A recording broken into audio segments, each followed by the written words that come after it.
In London, England, Abney Park Cemetery is one of the magnificent 7 cemeteries.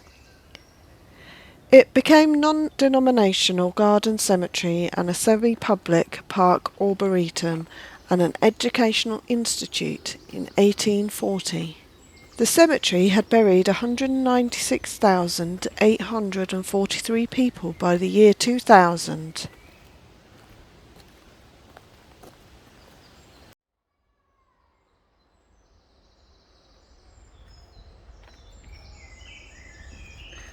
I wonder if they're the same people. Charles Brown. Oh, that's her husband. So he was 76 when he died and she was 36. Story on the side. Is there?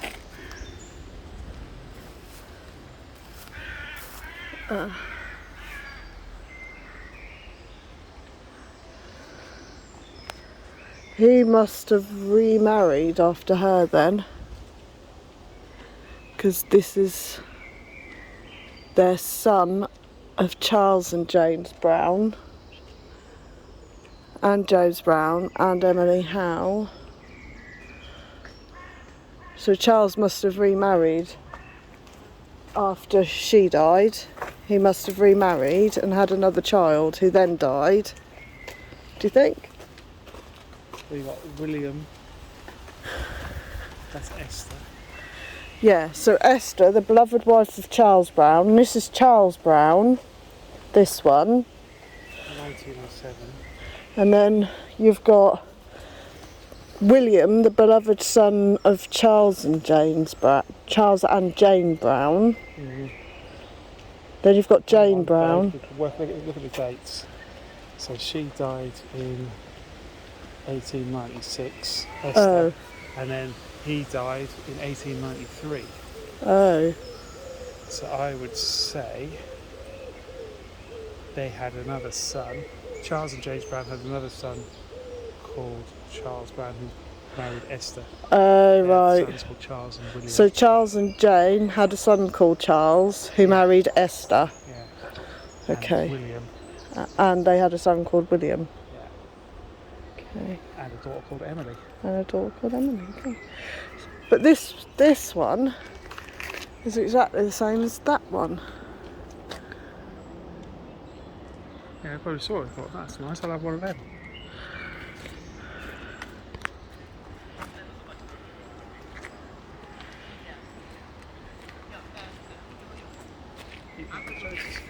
Keeping up with the Joneses.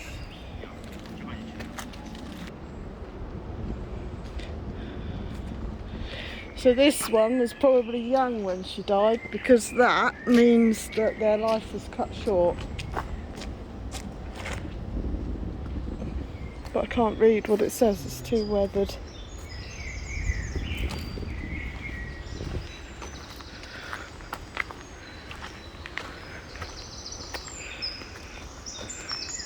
Oh, age 9 months, 10 months. That must be Mum and Dad.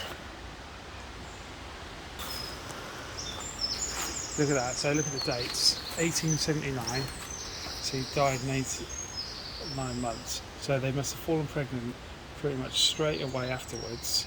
And then just 2 years after the first child died, the second child died 5 days after the anniversary. Oh.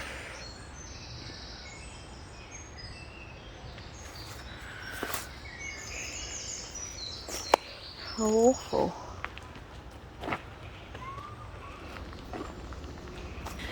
The cemetery is named after Sir Thomas Abney, Lord Mayor of London in 1700 to 1701,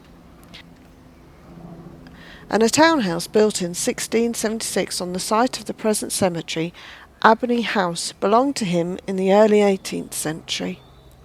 The house was demolished in the 1830s. Now, as one of Britain's historic parks and gardens at risk from neglect and decay, Abney Park was included on the Heritage at Risk Register in 2009.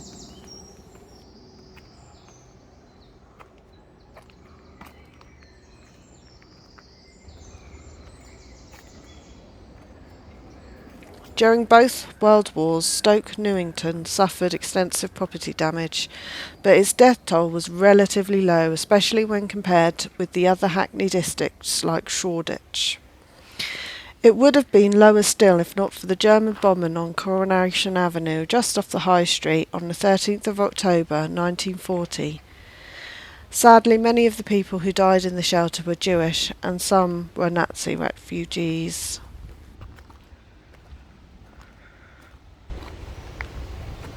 It's all remnants of gravestones here.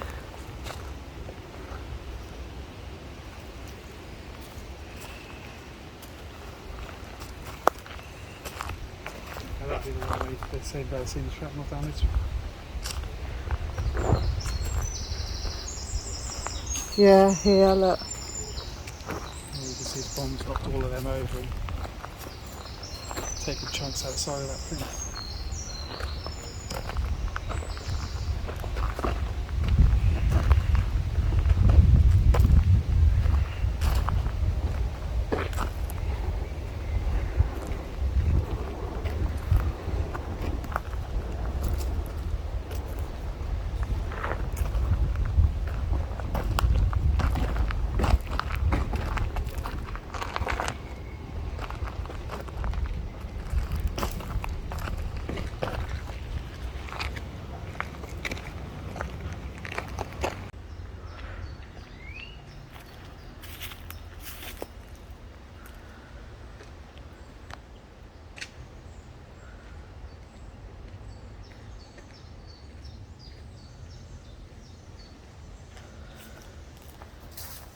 After many years of suffering.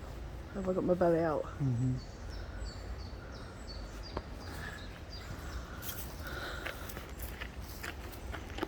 I think there's someone.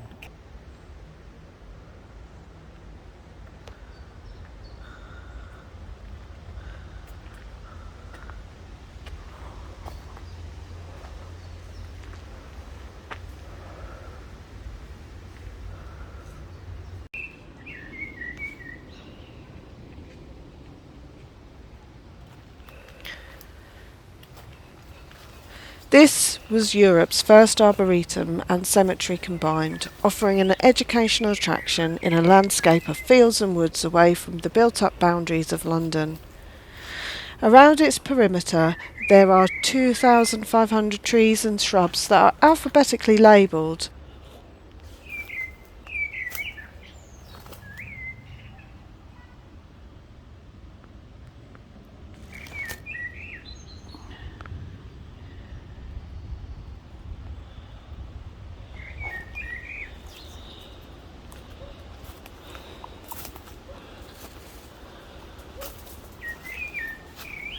Look at they're all covered in ivy. Most of them you just can't see.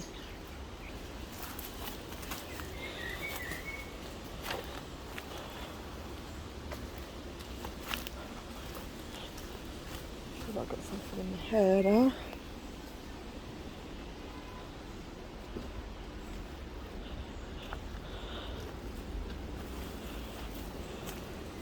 So do you want to walk up the side and round, or straight up the middle? Wherever you want to go with it.